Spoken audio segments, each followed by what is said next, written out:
Madam President, I rise to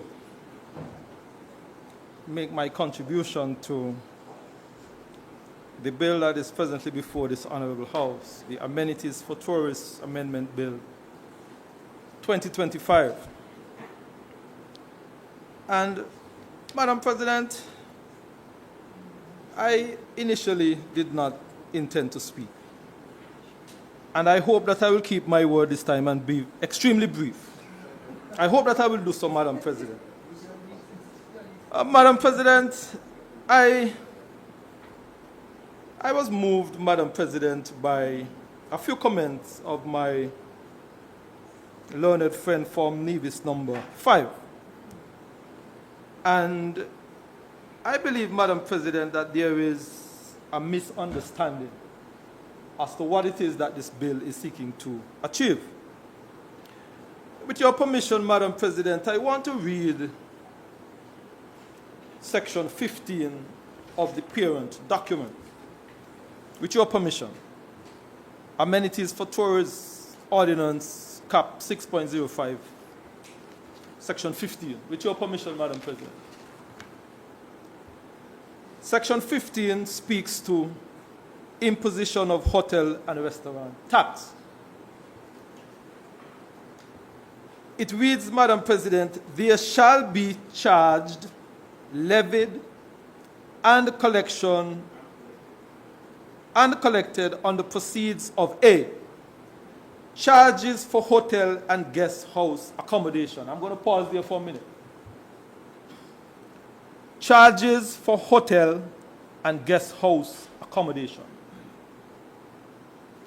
Madam President, the parent legislation is not saying that there is a charge on hotels and guest houses. It is on the accommodation, Madam President. The impression was given, Madam President, that this government is seeking to burden the hotels and the guest houses on Nevis with additional taxes. That is not the case, Madam President. That is far from it. That is far from it, Madam President. The tax, Madam President, is on the accommodation. So, if John Paul jump on a plane from London and come and spend 2 weeks at the Four Seasons Hotel, the additional tax is not on the Four Seasons Hotel, it is on the accommodation side, Madam President. And I want that to be extremely clear, Madam President, in this Honorable House. Because the impression was given that the government is, the word that I wrote it down, no, burden on small hotels and small restaurants. That was the language that was used. That is far from it, Madam President.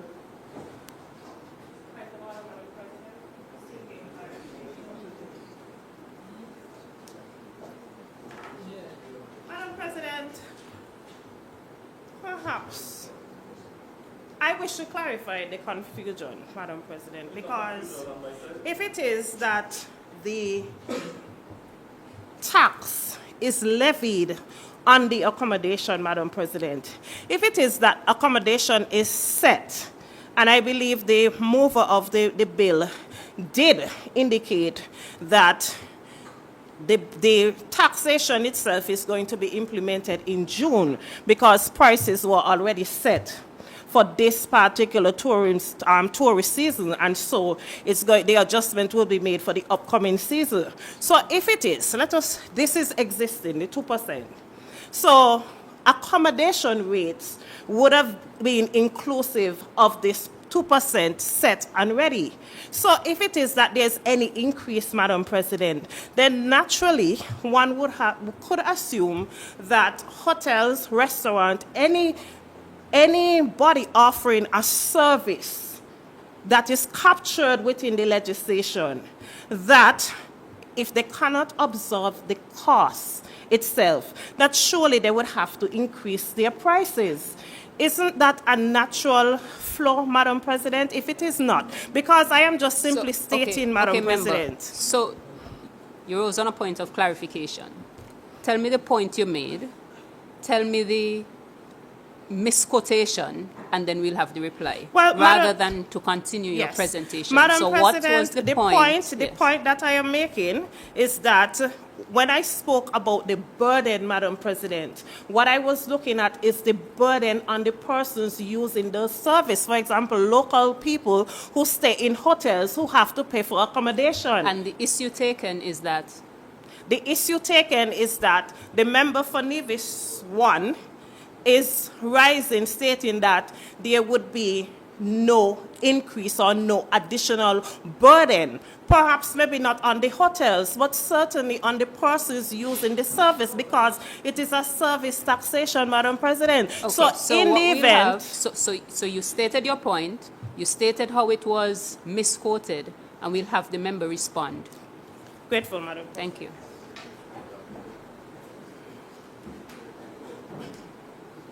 Madam President, I want to thank the honourable member for her explanation and clarification.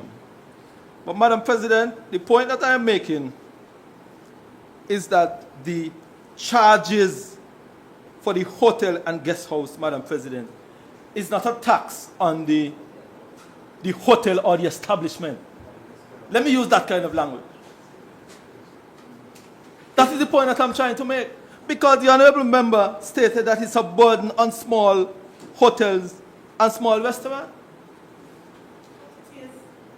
But how could it be a burden on the small hotel and restaurant when the tax is being applied to the accommodation side? Because they will have to increase it.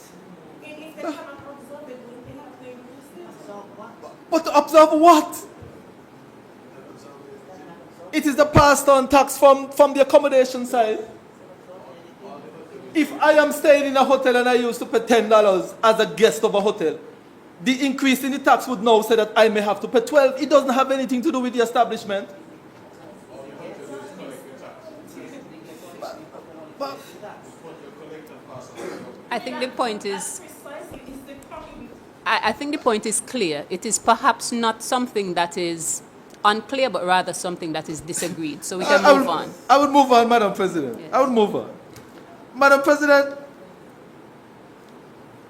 I hear the argument. I don't necessarily buy the argument, but I hear it. Madam President, I want to also read Section B of Part B of Section 15 of the Parent Ordinance. Charges for sale of food or beverage or both at every restaurant. Madam President, while I hear the argument that locals dining out, the food and the beverage and so on will now become a bit more expensive, fair argument. Fair argument. I'm not going to make too much noise about that. But Madam President, the point that this ordinance is seeking to capture and achieve when it comes to food and beverage is again on the accommodation side. If someone is going to jump on a plane, come to Nevis, decide that they are going to spend 2 weeks, a month, and eat and drink as much as they want, this amendment is saying that they will be asked to pay an additional increase on the food and the beverage.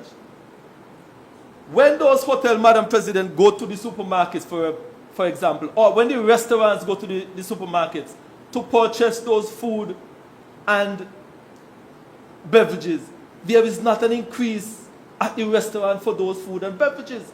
It is on the sales side of those food and beverages. So, Madam President, while I can accept to some extent that there will be a slight increase for locals dining out, and I can take that, I accept that, right? But I think, Madam President, that the argument that this increase of 1% will be a burden on small hotel and small restaurant, it's not necessarily the case, Madam President. This is a passed-on tax, Madam President. And I hope that we can treat it in the manner in which it was and what it sought to achieve, Madam President. Madam President, I'm trying to keep my word to be very brief. With those brief words, Madam President, may it please. Thank you, Honourable Member.